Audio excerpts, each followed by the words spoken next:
गांव दीपक ग्राम के एक कोने में एक पुराना लकड़ी का मकान था। झाड़ू लगे आंगन में आम का पेड़, खिड़की पर लाल नीले पर्दे और दीवारों पर टंगी ढेर सारी तस्वीरें।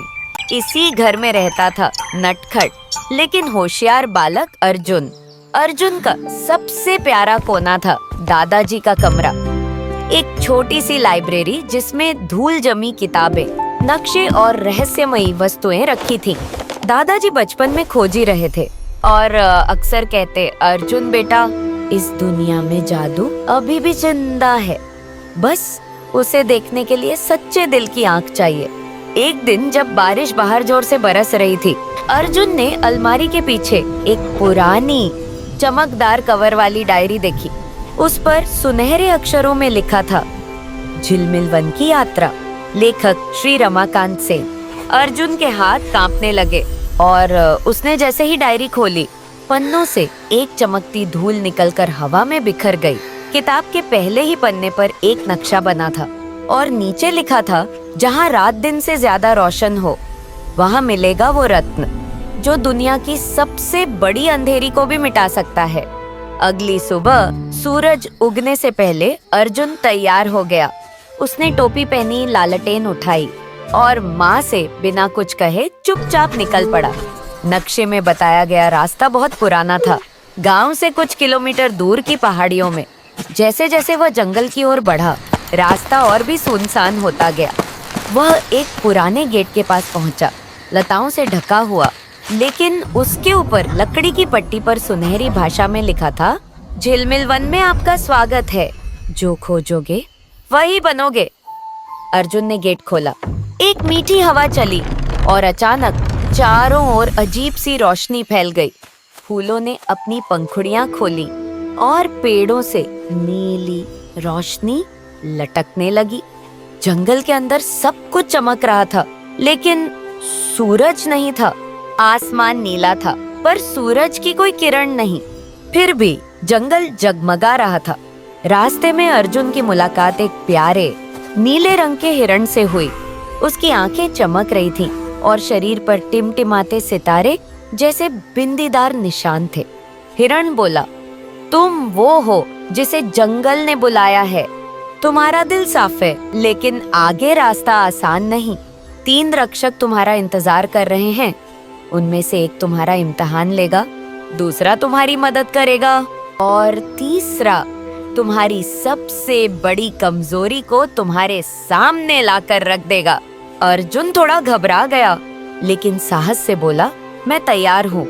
जैसे ही अर्जुन आगे बढ़ा, उसे एक बोलने वाला तोता मिला। उसका नाम था लाल टोपी, पंख इंद्रधनुषी। लाल टोपी बोला, तुम्हें चमकते रत्न तक पहुंचना है? अच्छा, लेकिन क्या तुमने कभी अपने भीतर की अंधेरी जगह को देखा है? अर्जुन कुछ नहीं बोला। तभी अचानक जमीन से निकलकर ढेर सारी चमकती मशरूम्स उग आईं। वे गाने लगी, जो डर से भागेगा वो अंधेरे में खो जाएगा, जो दिल से खोजेगा उसे रोशनी बुलाएगी।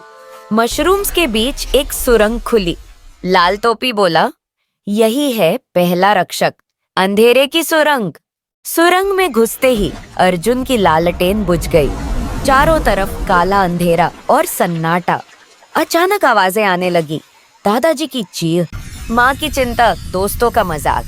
तू छोटा है, तुझे कुछ नहीं आता, वापस जा, तुझे यहाँ नहीं आना चाहिए था।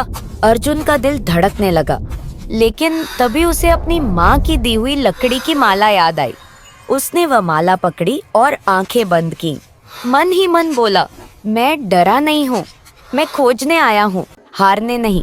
माला से सुनहरी रोशनी निकली और पूरे सुरंग में फैल गई। सारी आवाजें शांत हो गईं। अर्जुन ने अंधेरे को पार कर लिया। सुरंग के पार एक घने पेड़ पर बैठी थी एक बहुत लाल और नीली बूढ़ी चिड़िया। वो चुपचाप अर्जुन को देख रही थी। चिड़िया बोली, मैं हूँ कालिका, वक्त की रक्षक। जो बीत गया उसे समझे बिना कोई रोशनी तक नहीं पहुंचता। उसने अर्जुन को एक लकड़ी का लेंस दिया और कहा, इससे अतीत को देखो, अपने डर, अपनी हार और अपने वादे, तब तुम आगे बढ़ पाओगे। अर्जुन ने लेंस से झील के पानी में देखा। माँ की ममता, दादाजी की कहानियाँ और वे पल जब उसे लगा कि वह अकेला है। अर्जुन की आंखों में आंसू आ गए, पर चेहरा शांत था। मैं अब समझता हूँ, अर्जुन बोला। चिड़िया मुस्कुराई और नीली रोशनी में बदल गई। अब सामने आया एक झील। उसकी सतह पर तारे तैर रहे थे। झील के बीचों बीच एक क्रिस्टल, नीला, चमकता हुआ। जैसे ही अर्जुन ने झील में कदम रखा, पानी से निकलकर तीसरा रक्षक आया, एक बड़ा सा आईना, और उसमें दिखा अर्जुन, लेकिन वह दुखी, डरपोक और अकेला था। आईना बोला, क्या तुम इस बच्चे को अपनाते हो? क्या तुम इससे भागोगे या इसे गले लगाओगे? अर्जुन ने बिना कुछ कहे आईने की ओर हाथ बढ़ाया। उसने खुद को गले लगा लिया। आईना टूट गया, लेकिन उसकी रोशनी अर्जुन में समा गई। अब अर्जुन रत्न के सामने था। उसने जैसे ही हाथ बढ़ाया, रत्न ने खुद को उसकी हथेली में रख दिया। पूरा जंगल रोशन हो गया। पेड़ झूमने लगे, जानवर नाचने लगे और आसमान सितारों से भर गया। नीला हिरण और लाल टोपी तोता फिर आए। हिरण बोला, तू अब झिलमिल वन का रक्षक है। तू वो है जिसने खुद को पाया है, और वही सबसे बड़ा जादू है। अर्जुन मुस्कुराया। अर्जुन अब रोज स्कूल जाता है, लेकिन हर रात चुपचाप जंगल में जाता है।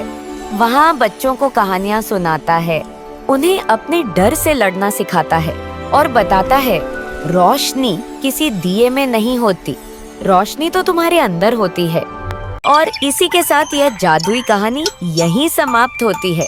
मिलते हैं फिर एक और रोमांचक, रहस्यमयी और जादू भरी एक नई कहानी में, जहां कल्पनाओं की उड़ान है, अद्भुत अनुभव है और हर मोड़ पर है कोई नया चमत्कार। अगर आपको ये कहानी अच्छी लगी हो तो हमारे चैनल को सब्सक्राइब करना बिल्कुल मत भूलिए। और हाँ, एक लाइक जरूर करें और कमेंट में बताएं कि आपको सबसे अच्छा हिस्सा कौन सा लगा। आपका प्यार ही हमें और नई कहानियाँ लाने की प्रेरणा देता है।